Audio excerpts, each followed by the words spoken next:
Good Good morning. morning. Good morning. Good morning. Good morning. Hello and welcome. Okay, hello and welcome. It's Sport this morning, and of course, it was definitely an exciting weekend for all of us. And Sunshine Stars, the big team to beat this season, you will say they are back at the top of the table. And one Prince Agri actually ensured that they got that. He scored a hat-trick for the team. All right, of course, it's great to be here this morning. I'm Ayotunde Balogun. We'll be also taking a look at the two of Nigeria's finest players, talking about Segun Toriola and, of course, Funke Oshonake, who will be leading the country's 9-man team to the All-Africa Games in Brazzaville, Congo.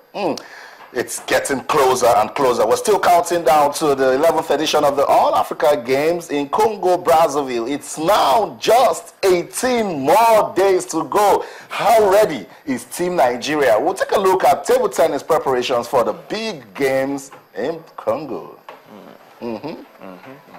Definitely. I'm excited. I'm excited. I'm talking about 18 days. Already. Damn it.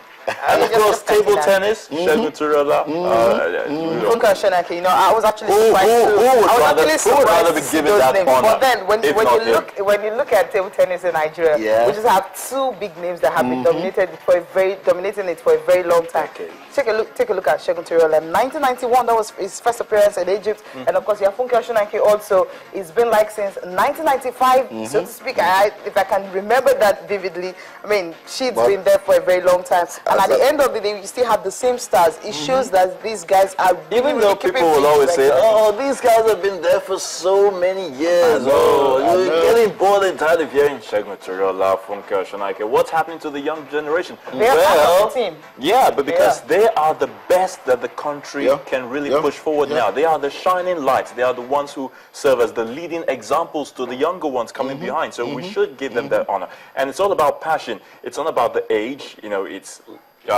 like what we talked about in boxing, the lifestyle. You know, these guys keep themselves so trim, you know, fit in shape. So you wouldn't even know, even if they're aging, because I agree. I totally agree. I mean, sometimes you just want to ask questions: why Funke, why Segun, and then you tell the young guys, play them and see if you can just emulate them. Come on, you can't beat them. Just try to look back at the history, and again, it's leisure sports. You can go on and on and on. So, I mean, what's his name?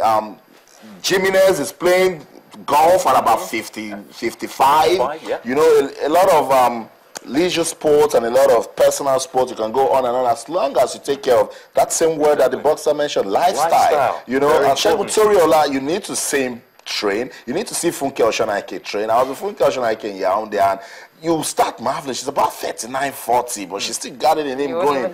But it's not just about Funke and Segun. It's about also Aruna Quadri. It's about Ojo Lakpo. It's about Edem Ofiong. It's about Cecilia Otuakpa. And now I'm glad they have Rashida. There's also Bode Abiodun. So you see, it's a mix of back in the day and the future. So it's looking good for table tennis. They know they have a big mountain to climb when they face Egypt. Not just Egypt. That guy, what's his name? Omar Assar. Omar Assar. But interestingly, Edem Ofiong is the defending champion. Let's see if she can go there and then retain her title. That's what is important. I'm just wishing that they can actually, you know, replicate that. Remember, there was a time Segun Toriola actually won it consecutively. 1995, 1999, 2003, and 2007. I mean, he was just dominating at that time. Then all the people started coming up. Funke Oshonake too. The same thing. 1999, 2003, she won the women's singles title. But so we have a good. You're looking at big stars also who are going there. And one thing interestingly about Segun Toriola, I'm just hoping that he should be able to make the Olympics. That's the big one. He has been to the Olympics 6 times, and you look at a player like that, you wonder, I mean, how does he manage to just keep fit and, of course, keep going over and over again, that you just can't overlook it when Nigeria is preparing for a major tournament. I think for Segun Toriola, it's really something. But guys, again, the Nigeria Professional Football League, that too.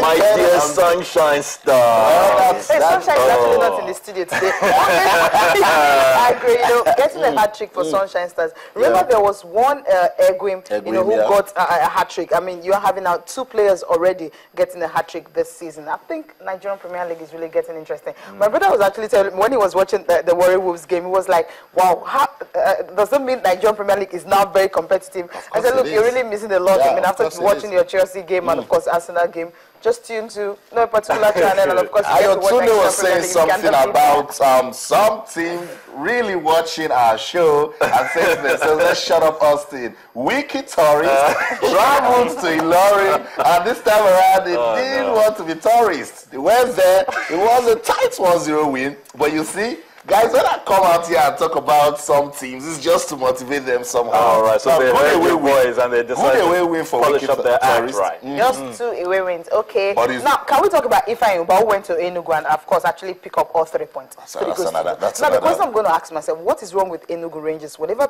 they play this so-called Oriental Derby, so to speak. I mean, remember what happened when Enyimba went there? They lost. Now Ifeanyi Ubah. What's happened to Rangers with their home? Maybe Enugu Rangers, they also want me to see 1 or 2 things.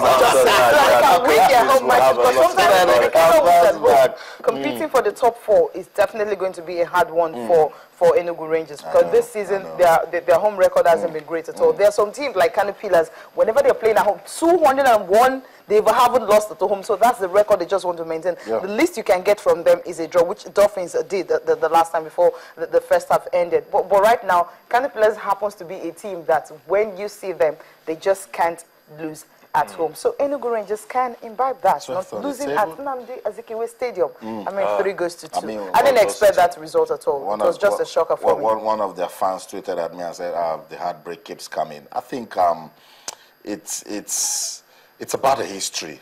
You know how Shooting Stars struggled. You know, Enugu Rangers, they are clouded with so much history, and sometimes they just get carried away. Could it be the players? Could it be the coaching crew? It's difficult because on a good day, Enugu Rangers will get the result they want. But at this stage of the season and 12th on the table and not winning, as Cecilia said, those proper derbies that actually show that you're doing well as a team, then there's really a problem up here. I think psychologically they're not that balanced. I really feel for them, but you know, they're always Enugu Rangers. The history is there, like you said. So they will definitely pose a threat to any other team. Maybe when they win the Federation Cup, you can go to channelstv.com and stay updated with our top stories. Just to also let you know that you can be part of the program. You know our feedback mechanisms. This show is designed for you, and when you're involved, we have so much fun. You can talk to us on Twitter, we're channels_sports, and on Facebook, we're channels-sports. You can also send us an email. It's sportsthismorning@channelstv.com. Join the discussion with the hashtag NPFL, which is Nigeria Professional Football League, African Games. We're counting down. We told you 18 more days to go. And of course, we're talking table tennis in Nigeria. We have 2 fine table tennis players waiting to join us, and of course the English Premier League guys. We just can't do without talking about that. Now, okay, quickly, just a quick one. You know, we just need to bring back what happened on Friday. Both of you should just start giving respect to whom it is due. Come on. Just give me my respect. I deserve a salute when I talk to you guys about Mark Mentor. No, don't worry. After the game, I'll give you a very big hug. Cecilia doesn't want to admit. When Cecilia sent me a message, she didn't want to tell me the results. She was at the National Stadium, and I said, Cecilia, what's going on? Instead, she sent me a smiley. Because she knows the Magnetals were dominant. I watched that team, guys, and didn't you see the quality? I mean, if you were at the National Stadium, AY, you mix. Next time, just follow me. If you were at the National Stadium, I mean, the crowd alone, it's like people were saying when the fans paid to actually support Mark Mentor. People were tired of actually saying Kano Pillars winning, because when you're going to the stadium to watch the final of the Nigerian Premier Basketball League, they'll tell you, come on, it's Kano Pillars. There was a time Royal Hoopers were dominating, but Kano Pillars took over, and whenever they get to the finals, they just get to win. But this time around, Mark Mentor, of course, you were expecting a regular. I just wanted Union Bank to win anyway. But outside that, but they didn't even get to the final. Even the third place match, they didn't even get it, because Gombe Bulls, it seems right now, the basketball in Nigeria, the Savannah Conference is taking over. The first place, Mark Mentor, second place, Kano Pillars, third place, Gombe Bulls. I mean, it's really awesome. Because if you look at the way the guys are playing, it's like they're pumping more money there. And most players, the Atlantic Conference will tell you, okay, we always go. You listen to Abdul Yahya when he said something that players just want to go to where the welfare package is bigger. I think that's what what the Savannah Conference is. That's what they're actually doing. And for Kano Pillars, they also complain about the fact that sometimes they've not been paid another. But a week to the playoffs, I mean, they give them money. They just needed just 1 week to train. But because of the experience, that was what got them to the finals. And when you were watching the game, I mean, the dominance that started from the first half, first quarter, the second quarter, the third quarter, and of course the final quarter. So it's just all about Mark Mentis. There was a time I was thinking Kano Pillars were coming in. They tried to close in, you know, when about 19-point difference and all, they're closing to about 10 points.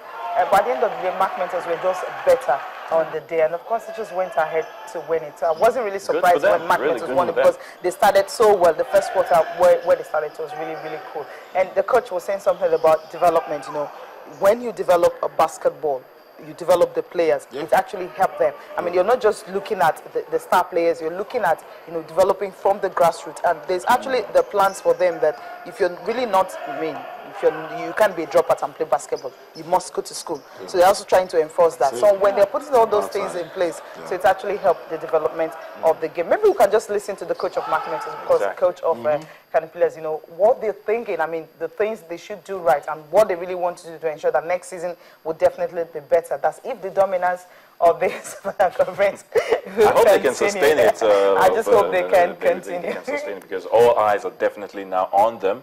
Talking about Mark Mentis for this remarkable feat they've achieved. So it can only get better.